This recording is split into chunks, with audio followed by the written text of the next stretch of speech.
Welcome to the Morning Formation. This episode is powered by Act Now Education. Warriors, fall in. It's time for formation. Today I have a guest that I met I met on my end. I officially met her today, but I was scrolling through TikTok about a year ago, and this gal that I have as a guest today was telling a story about how she was in the Air Force and a lot of unexpectedness happened. Life happened, and she found herself getting medically discharged out of the Air Force unexpectedly. And at the same time, life kind of threw her a curveball and some other personal matters, and she was going through a lot. And it kind of spoke to me in a way that I think is my reasoning behind volunteering as a board member for Act Now Education, and it's part of the reason why I do this podcast. So I reached out to Autumn and just said, hey, if you're ever interested in telling your story, please let me know. I'm interested in sharing it because I don't believe that any type of life obstacle that we go through should ever be in vain. It should be shared so that others can learn and grow as well. And so today I want to welcome to the show Autumn. Thank you so much for being here. Hello, hi, how are you? Excited to be here. I am fantastic. Now, do you prefer Monty or Autumn? I go by both, so Monty's fine, Autumn's fine. Outstanding. So, um, Autumn, I just want to give you an opportunity to introduce yourself Mhm. and then go into your story and let us know basically, why you're here today. Yeah, so I grew up in a small town in Texas, and I graduated with about like 98 people, I think it was. I did not want to go, or I did not plan to go to college because it was just not financially, I wasn't financially ready to go to college. And personally, I was being lazy. But I didn't feel like filling out any scholarships or anything like that. And so my junior year, I decided, my uncle went into the army. So I decided, well, and he told me not to go army. I don't know what he was like, no, you don't need to go there because he has his own story to tell. But so I ended up going into the Air Force straight out of high school. It was like I graduated and a week later, I went straight into the military. I went into basic. And yeah, so I stayed in, or I went in, oh my gosh, it feels like forever ago, in June of 2019. And then I was a RPA sensor operator. So I worked the camera and laser on the MQ-9 drones. And so I went to basic, and then, yeah, I loved it. I had no plans to get out, no aspirations to get out. I was fine. I loved what I did. I had to train for my job for like over 2 years, almost 2 years. And as soon as like my 2 years and my 2 year mark came, and I just graduated from my trainings and everything. COVID hit, and then I contracted COVID in uh, 2020. And then by the beginning of 2021 is when I started feeling all of the like long-term effects that I started feeling. And so I had my first asthma attack in about February of 2021. And then after that, it was just history. I was in and out of the hospital, pneumonia.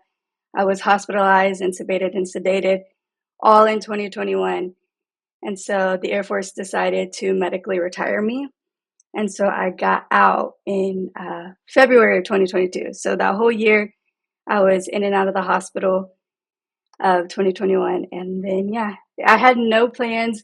It kind of, it was a very, it felt sudden, even though like saying it out within months, within a year, it doesn't seem sudden, but it felt sudden, like living it, because one moment I was just going to my job, working my 12-hour shift, going home and doing what I do.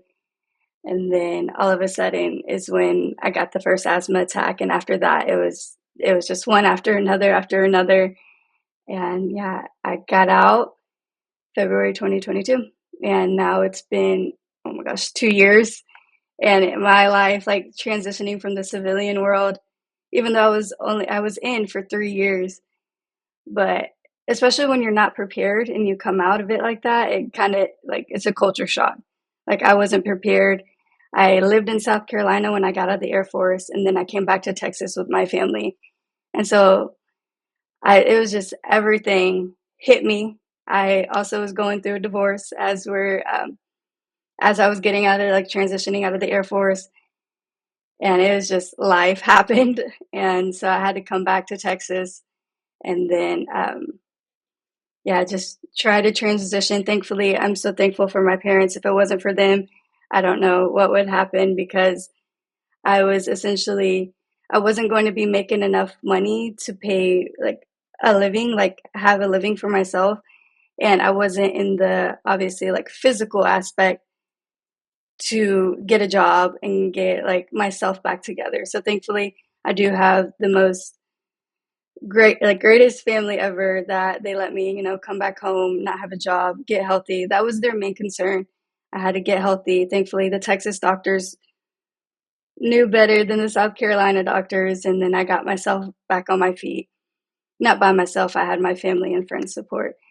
And yeah, so I'm finally with July 2024, and now we're here. Yeah, that's great to hear that you're feeling a lot better. I followed you on TikTok Mm, and you kind of journaled your way through life. yeah. And so I saw where you were really upset about getting out of the military, upset about the Mm, divorce, and then following that, you got upset about having to move back in with your parents. Like it to some yeah. extent, can you did you feel like you were a failure? And also to talk to me about the whole social media aspect of it. Did that help you cope? Oh, yeah, I definitely did feel like a failure. I started therapy as well when I got out. I think that was one of my main things of helping myself not feel like that. Because, of course, I was on my own for 3 years of my life. I ended up buying my own house in South Carolina, and I was just essentially on my own. And so coming back to the small town that I grew up in, it was kind of like, now I know I wasn't a failure, but at that point in my life, I felt like, okay, I did all of that for what? Now I'm back at square one. Like it feels like I accomplished nothing, which wasn't true. I like did all of that within 3 years. But at the time, I just felt hopeless and helpless. I was so depressed. I stayed in bed. I probably was awake 2 to 4 hours a day, and the other like 20 hours I was asleep. I slept constantly. I had no motivation at all. And I come from a Hispanic family, and so my dad, being the dad that he is, he was like, "No, you need to get up. We need to find out what's wrong. Like, you have to get out of bed. Like, you can't keep doing this." He's like, "I understand you're struggling, but you need to get out of bed." And at the time, I was like, get away from me. Like, I didn't want help because it takes when you're at that step in life, it takes for you wanting to get help. Like a lot of people could sit here and tell you you need to get help, but until you're ready to get up and get help, then you won't get it. But yeah, I was super down, depressed, and so finally I got on like multiple vitamins and medication to get my body back to where I need to be able to work. So I ended up starting to work. I was a substitute, transitioning from that, like in my small town. And yeah, there was definitely moments where I felt like, what am I doing with my life? Like it just, it was just, yeah. And so finally I went to therapy. And as I started going to therapy, getting on my medicine and getting the help that I needed, it really helped me grow. And yeah, I worked at the school, and then yeah, I've done a lot of things since then, like transitioning from the military into civilian world was very different. And yeah, there was a lot of points. So does it kind of surprise you to know that someone like me was kind of on the other end of your social media, watching your progression as you transitioned out of the military? Because you mentioning substitute teacher, I remember that. I remember you did a post about becoming a substitute teacher, and I thought to myself, like, wow, that's great. Like, I'm glad that she's, getting Mhm. and I don't even know you, but Yeah. can you talk about some of the social media and like what kind of uh, feedback did you get from that? Was it a positive experience for you to journal, like your overall transition out of the military, or was it something that you probably should have like held back from? So the reason I started posting about social media because one, before I even went into the military, like I love being able to create content and try to just like help people understand, I guess, where I'm coming from. And so I started social media like kind of when I was in, but kind of not because I didn't want, because my job was such a unique job. Like we're told we can't post about it. And so it was kind of like I hesitant to like share what I share, but I also want, other women in the military to know that like to be shown on the social media aspect. And so when I got out, I was like you said, journaling, like my story is a lot. Like there's a lot to unpack with what happened with me. And so I just started posting the content that I did. And it's crazy because one of the first TikToks I posted that went semi viral was about the divorce in my house. And that got like 2.5 million views. And that feedback was not good. It was all negative. It was a lot of like people asking, like, what did I do? What happened? Blah, blah, blah. And it was just very negative. And so that's why I have it privated now. I don't, I'm going to unprivate it soon. I was talking to my sister about it, but I didn't want anybody to see that because I was like, that was a lot. And then once they saw, they would like see that video and then obviously like click on my profile. And then that's when they started seeing my military videos. And then that's when they started seeing me saying that I got medically retired because I use medically retired and medically discharged like synonymously. And so people were like, are you medically retired? Or are you medically discharged? What's your percentage? And like, there was a lot of negative feedback when it came to my military content because they're like, this is why women shouldn't serve. And there was just a lot of like uh, little keyboard warriors, like just trying to paint me in a negative light because I was a female getting out of the military. And they're like, well, you're just taking advantage of the military. And I was like, I promise you guys, I don't have any plan after the military. I was like, I wanted to I wanted to start my career.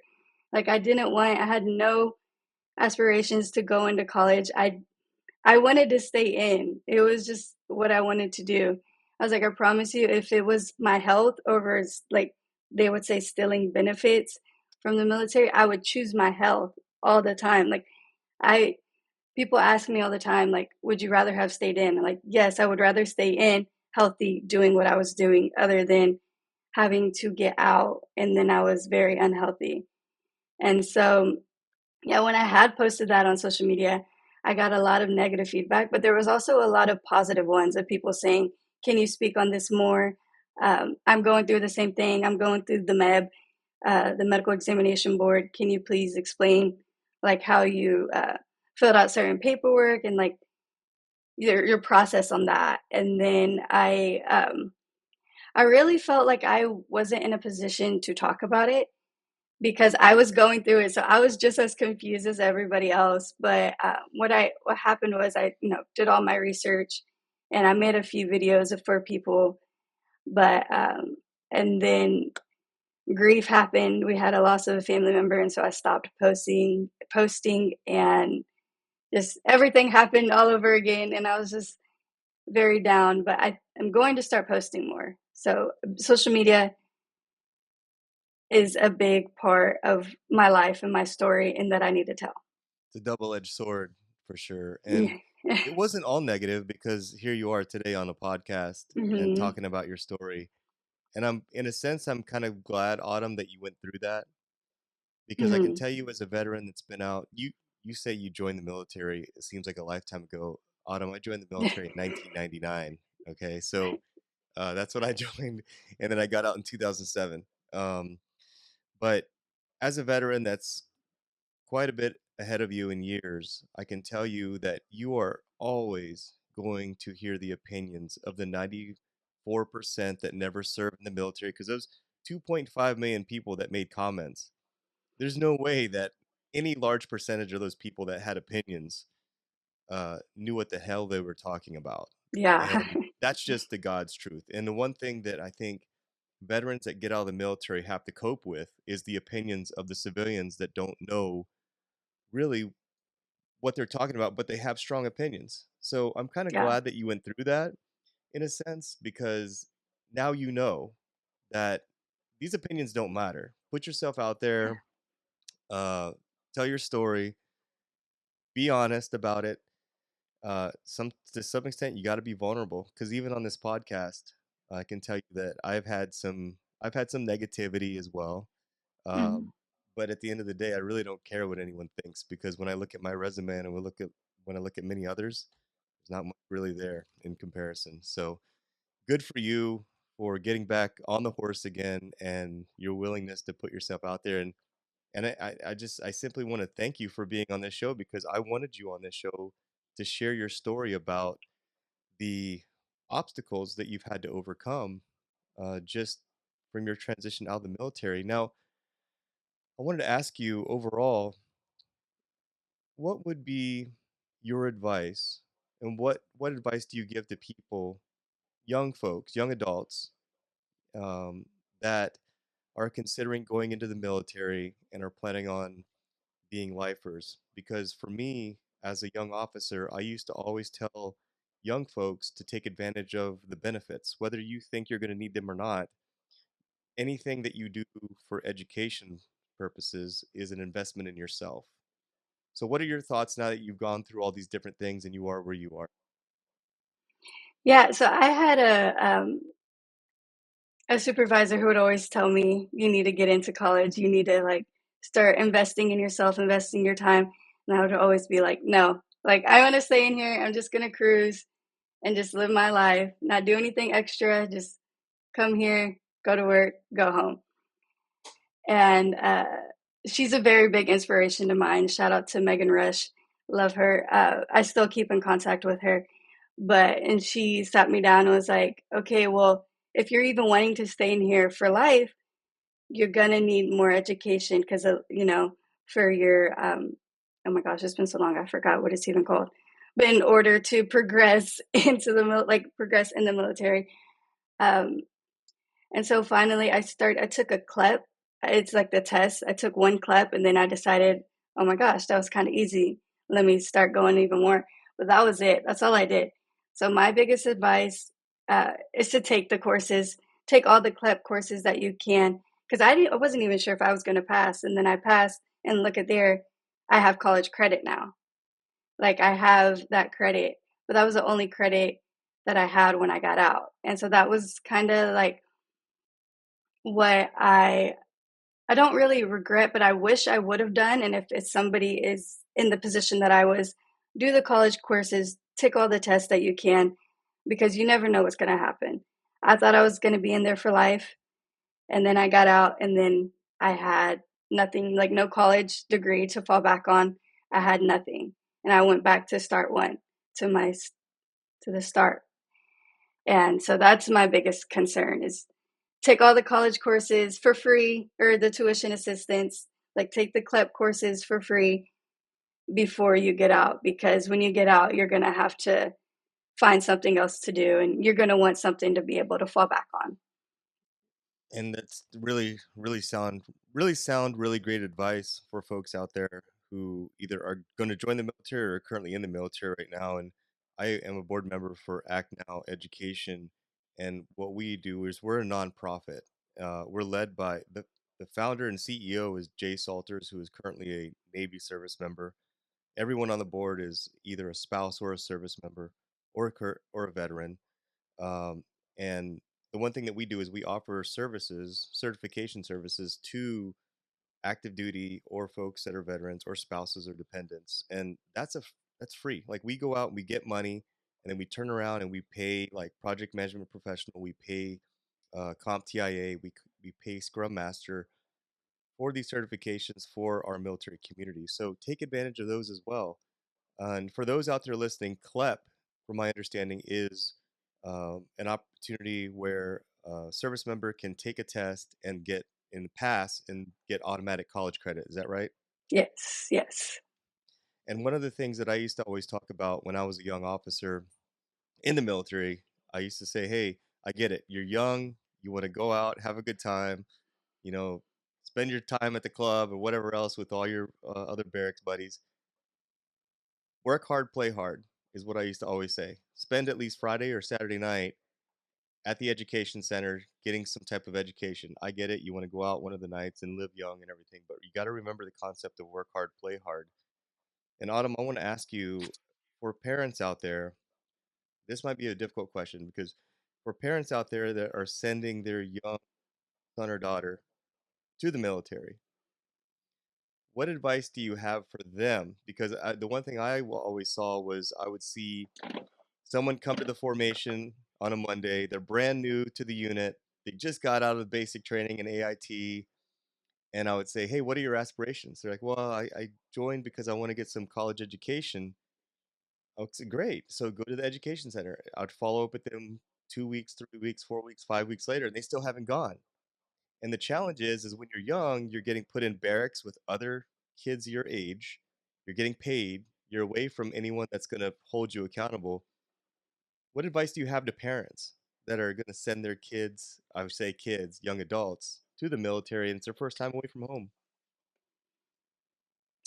I think, well, I think give them a little bit more space as they're progressing through their senior year if they're coming right through high school.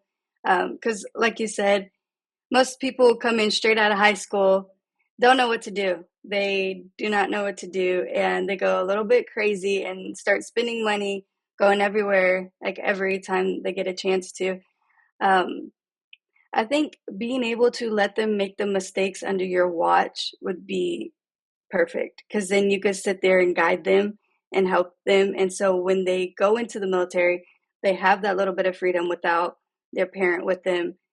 They're not like, oh my gosh, what am I going to do? And then make a mistake they're going to regret for the rest of their lives. You're just giving them a little bit more like individuality in high school as they progress, of course, as they mature and everything. So they can learn what to do and what not to do, what's okay and what's not okay, because it is a culture shock going from your family's house for 18 years of your life and then coming out and everybody's running around with their heads like chickens with their heads cut off. And yeah, just helping them make the little mistakes, not helping them, but helping them through when they make the little mistakes in high school. And so when they do transition, it's not that big of a culture shock. Yeah, I think what you mentioned was transitioning and moderately transitioning so that you're learning Yes. how to hunt at a slow pace. So like you're in high school, have the accountability there, teach them how to do finances and things like that because and also too it falls on the leadership as well. I think that Hmm. one of my personally one of my most important purposes of being there when I was lieutenant, when I was a platoon leader, was to do what I was doing as far as trying to instill folks with the idea of investing in yourself. Go get that education. I don't care if you think you're going to be here for 20 years. Go to the education center. And I, at the time, also was getting my master's degree. So it wasn't like I was just not talking the talk and not walking the walk, you Hmm. know. So I think it's kind of a double-edged sword where like the parents, you need to stay on top of them, but also the leadership you got to make sure that your folks are investing in themselves and they're financially um, intelligent enough not to go spend their money because a Hmm. lot of young folks when they go in the military will literally take that first paycheck and they will blow it on everything and there's a reason why outside most military bases there's strip clubs there's car dealerships there's loan places. All those all those really bad Yeah. things are literally right off post. So teaching them how to hunt is really important. I like what you said about that, as far as giving them that early responsibility and having them transition when they get out, so that they can kind of ride the bicycle on their own without the training wheels. So, Autumn, I want to ask you, like, when you got out and you were sitting across the table from employers, and you had to, and I'm sure it was a 10-minute conversation. Cool, you were in the Air Force. I had an uncle in the Air Force. Or cool, you worked with drones. That's awesome. But then when all that's cool talk was over with, and you had to talk about the position you were applying for, and you knew outside that door there was like 6 or 7 other people, and some of them were never in the military, and some of them might have more education than you. What was that like to have that competition, and what was it like to try to explain to someone that potentially had never served in the military your value and what you have to offer that position and that potential employer? Yeah, I'm gonna be honest, the first couple of places that I applied for outside of the military, all those interviews were not good. I personally, it wasn't good. I did not know how to interview for a position. And so it was quick. I didn't know how to answer them. I didn't know how to act. I never really had to have a formal interview like that because I just went straight into the military. Um, so yeah, the first couple of jobs, I was very intimidated because I never got a call back. But it's also because, like you said, being able to transfer my military work into like civilian terms and civilian work was very difficult because there's not, MQ-9 drones in the like at a bank. Like it's just you can't transition that job that well if because I'm not able to fly anymore with the drones. So I was applying for like a banks or like receptionist like jobs like and they're like, "Well, what experience do you have in this field?" I'm like, "None." Like I don't know what else I didn't know what to do honestly and it was very difficult because like one of those transition programs that I had out like is called transition assistant program in the Air Force. We had a course that talked about like trying to turn the military terms on your resume into the civilian world. And like with my job specifically, that's very difficult, especially since I can't talk about the contents of my job. And so I was like, I was just in the interviews like, please just give me a chance. I was like, I promise you, like, you can see that I'm like determined and hardworking. I was like, yeah, I may not know that much about the job that I'm applying for, but just give me a chance. So it was very intimidating at first because it was like, I honestly I went into those interviews not knowing what I was like going to talk about or what to talk about, how to talk about it. And it took the first like 3 or 4 interviews where I got the hang of it. I'm like, okay, this is how you transition these words. This is how because I would say like Hmm. squadron or like my flight, and I'm like, wait, you could say like team in your office. Hmm. Like it's just those little words that you need to make sure you transition to the civilian words in order for them to understand. Because if you're talking to somebody who's never served or, is a veteran, they're not going to know what your squadron is. Like, they don't know that's like the office of your people. Like, Hmm. they don't know that was your team. And so I think that's where the disconnect was happening in the first interviews, where I was just straight up talking military terms. And of course, people not understanding. So I think that was one of my biggest things of, I would even ask like my sister, my mom, like, I'm like, how do you say this word? Or like, how do I do this? Like, what Translate. would you use? Yeah, what would you use for this word in the civilian life? Uh, and yeah, that was one of the difficult things, but it takes a lot of practice and a lot of like just asking people. Like, it's not, there's no harm in asking somebody how you say something in civilian terms.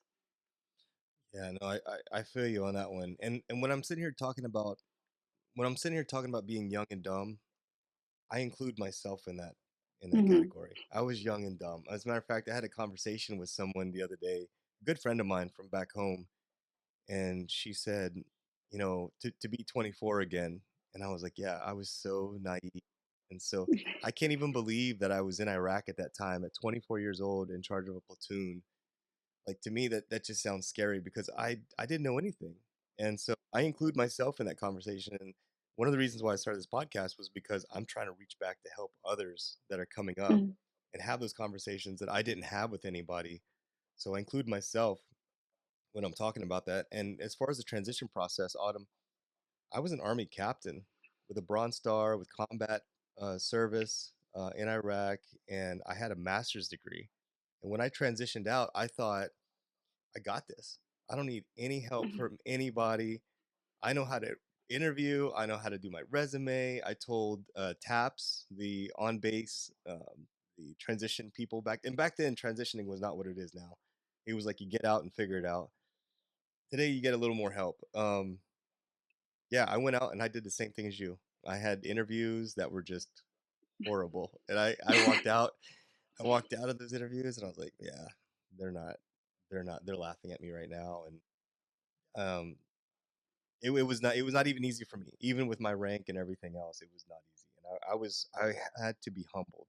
That was my problem. Is I thought that they were gonna throw rose petals and opportunities at my feet when I came out, and that was not the case at all. I was competing with people that never served in the military before, that were in certain fraternities, certain sororities, and but were able to network while I was serving in combat. And that's just the God's honest truth. Do you feel like there was some employers out there that might have been kind of flag waving? Whereas like they're like, yeah, we want veterans, but then you show up to get a job and it's like not a great job, or it's they're not quite understanding what a veteran is or has to bring to the I table. think, yeah, I think it's the last part, them not understanding, because when it comes like on the job applications, a lot is like, have you served? Are you currently serving? Are you spouse of who served? And like you check on, whichever one it is. And a lot they're like, we're veteran friendly, we're veteran friendly. And then one certain job, I actually did get my foot in the door and I started working. And they're like, yeah, we're veteran friendly. And then I do still have those chronic conditions. And so when stuff like that happens, they're like, oh no, like you can't miss work, like you can't do that. And I'm like, but you knew, like, as a veteran, we go through some stuff, and then you're hiring for veteran friendlies and you're not being veteran friendly, if that makes sense. It's like they get you through the door and they weren't welcoming to what you have going on. And so that was like one of the hardest parts and the hardest transitions of, even if they say that they want that, they're not going to want the difficulties that might come up, like with your health and mental health. And so that was very hard because I'm a very, I want to trust people. I give people the benefit of the doubt. And then seeing people turn on their true colors of not necessarily being veteran friendly, they just say that and they don't act on it. It was very difficult. Yeah, a lot of people need to know that does happen. Some people get out and they think, oh, well, I'll just go work for this company because they're veteran friendly. Mhm. That's not always the case. Sometimes you'll be sitting across from a recruiter that never served in the military. The closest thing they got to the military was watching Saving Private Ryan, and that's about it. And they don't know anything Mhm. else. And I have ran into folks before that don't know the difference between a captain and an E1 or an E2. They don't know anything, and they don't understand it. So it's important for folks to understand that. I wanted to ask you this too. You being Air Force and being so young and having worked with drones specifically, do you feel like folks challenged your military service? As in, well, you didn't really do anything. Oh yeah, that happens all the time. Because I did serve 3 years, so I didn't do my full enlistment. And so they're like, "Were you gonna call yourself a veteran?" I said, "Yes, I served in the military." That's literally. And they're like, "But you didn't serve your full term, so you're not really a veteran, or you got out the easy way, so you're not a really veteran." And I'm like, "Oh my gosh, like, do y'all not understand?" I was like, "Are y'all not understanding?" So there's a lot of, like, especially go back to social media, people talking about how they invalidate my military career because how short it was. Hmm. But at the end of the day, I still served. I still did what most people won't do, like a lot of people don't Hmm. do. And so it was a while. It took me a while to even get to terms with it myself because I was like, oh my gosh, they're right. Like I invalidated myself and my career and my feelings, but then it took a lot of therapy and then self realization that they're not right. Yeah. I still signed those papers. I still went to basic military training. I still trained for my job and I still did missions. I'm a veteran. And at the end of the day, that's Mhm. what it is. Simple. Yeah, it took me a Yeah. while to come to that. There's really no better way to put it. Do you feel like a lot of the feedback challenging your service came from the veteran community or from the civilian community, The or civilian both? side. Civilian side. Okay. It was mostly civilian side because people on my social media, they would comment back to those people and be like, "I'm a veteran, and there's no time requirement that you have to serve 20 years in order to call yourself a veteran." And like people would just like go back and forth in the comments. So the military community definitely had my back in the comments, but it was a bunch of Yeah. civilians that have never and will never Mhm. sign up to do what we do. Yeah. I just had someone And on yeah. Instagram. I just had someone on Instagram tell me that I didn't serve in Iraq, and I've never been to war. So I mean, it's amazing that you call keyboard warriors are out there, and I really challenge you to not have imposter syndrome about yourself. Remind yourself that imposter syndrome is a real thing, and a lot of folks out there will continue to poo-poo on you and Mhm. try to get you to not believe in yourself. But I'm really happy to hear that you're going to get back on social media again. I think you did a fantastic job when you were on it and you were journaling the realism behind your life and what was going on. And it kind of spoke to me as a former army leader to see that, because the trials and tribulations that you went through, are the things that I don't like to see people go through. But I'm happy to see that you're on the other side of it now, for the most part, right? I mean, things are on the up and up for you. Yes, so now I am living on my own. I just bought my own car and I just got accepted into UT. So I am transferring to the University of Texas at Austin and I'm so excited. I just found out like a month ago. I just registered for classes and yeah, that's why I felt like I needed to reach out to you again because I feel like all the stuff I went through the past 5 years, it made me who I am. And so I am living with my sister, my roommate, and yeah, we're on our own essentially in a new town that I've never lived in before. And yeah, it feels good. So I'm very excited for this next chapter of my life. Wow, that's fantastic. I'm so happy to hear. I didn't know that. I didn't know that you're going to be starting. And what are you going to be majoring in? Do you know yet? I'm studying psychology. So I have three options that I want to do. So either I got into psychology because I worked at the school, so I wanted to do child psychology and be a child therapist. Or I went to work again with on a military base and be a mental health professional on a military base.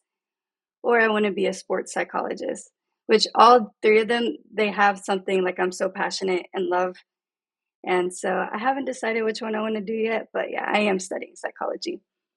Speaking of which, I'm really proud of you for seeking therapy as well. A lot of Hmm. veterans don't seek therapy, and I want to explain to everyone out there that sometimes therapy helps you meet the rest of the world in the middle. A lot of Hmm. veterans will stand on their side and they'll say, "No, you guys need to come over here and meet me." And I think the key that unlocks the door is for you to understand where these haters are coming from, the folks with the feedback that are negative. For me, I had to tell myself, look, this person with a strong opinion, while in 2004, while I was literally getting shot at, they were in Cancun. Hmm. So, and unfortunately, or fortunately, however you look at it, everybody in the world today has an opinion.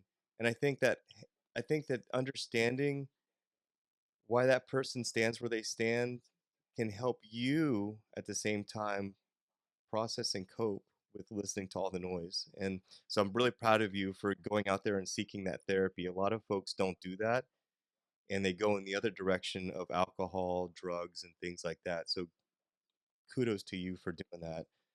And Autumn, as we wrap things up here, and we talked about so many different things, so many different aspects of your life, is there anything that I didn't cover that you would like to talk about, or do you have any really strong advice for folks out there that are kind of walking down your path, as joining the military, thinking I'm going to do 20 years? Like, is there anything that you would like to mention? Yeah, I harped a lot about college. And I just want to say that it's okay that if you're the oldest one or older one in the room, like I was like that, even though I'm only 23. There's like 18-year-olds, so it's okay to start over and start new. Like transitioning in a new chapter isn't bad. It's a good place to start from somewhere that you weren't before. Everything's a learning experience.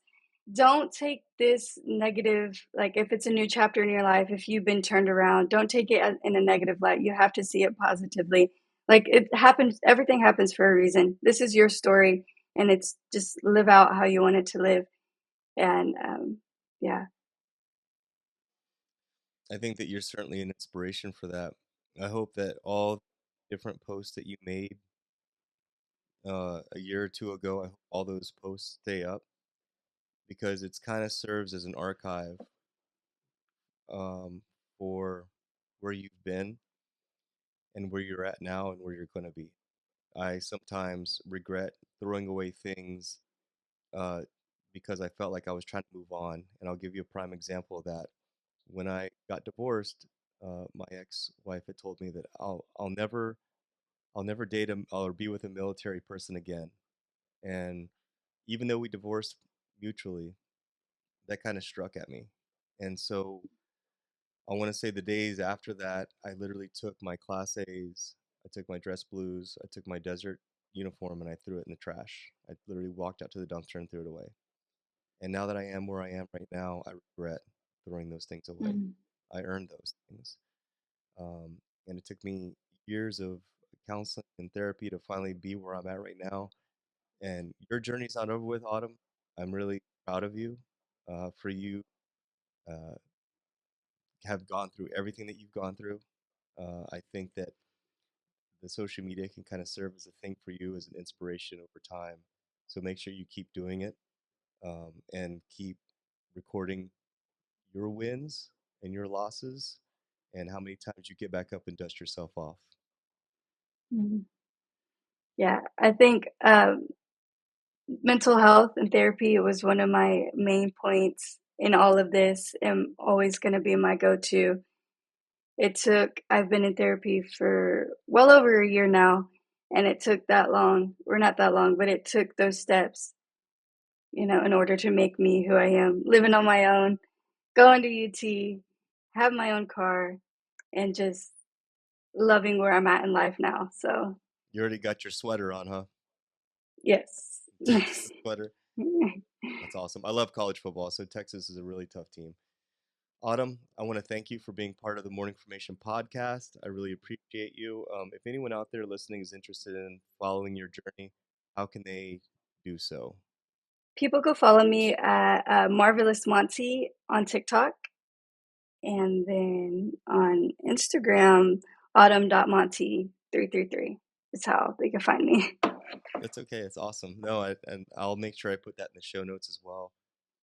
I hope that you definitely get back on it with the social media. You did an amazing job journaling everything. And for folks out there listening, I hope you're able to gain something positive out of this interview. I think nothing that we go through in life, obstacles, trials, and tribulations, should ever be done in vain. Make sure you share with folks. Don't be afraid to be vulnerable. And at the end of the day, we're all here on the same journey together to live and learn. So, folks out there, as always, stay tuned, stay focused, and stay motivated. Warriors, fall out. Thank you for joining us on TMF Podcast. We hope you found today's episode insightful and inspiring. Our mission is to help you strive, thrive, and survive in all aspects of life. If you enjoyed the show, please subscribe. Please leave us a review and share it with your network. Stay connected with us on social media as well, and visit our website for more resources. Until next time, I want you to stay tuned, stay focused, and stay motivated. Warriors, fall out.